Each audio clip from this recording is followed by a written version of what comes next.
Today is International Holocaust Remembrance Day, established by the United Nations to remember and to prevent.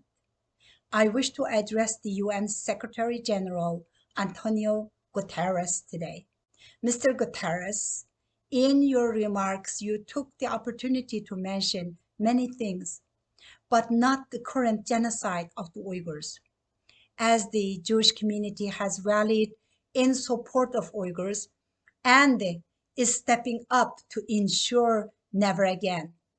Your refusal to address this genocide makes a mockery of your own career.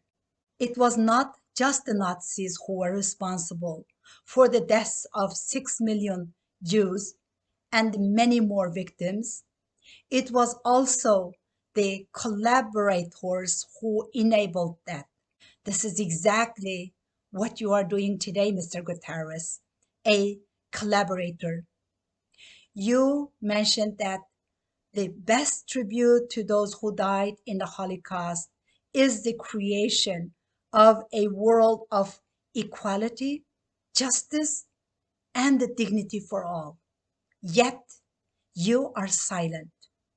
You are not just silent, you are complicit in silencing the whistleblowers who revealed the UN was handing over names of Uyghur activists to China.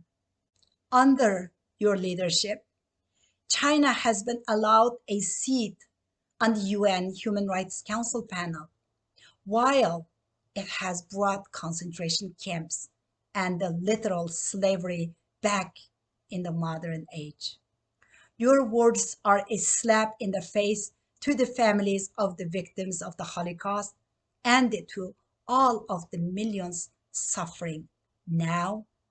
And you have brought enormous shame on yourself and the UN by your refusal to take action to address this clear and the present evil.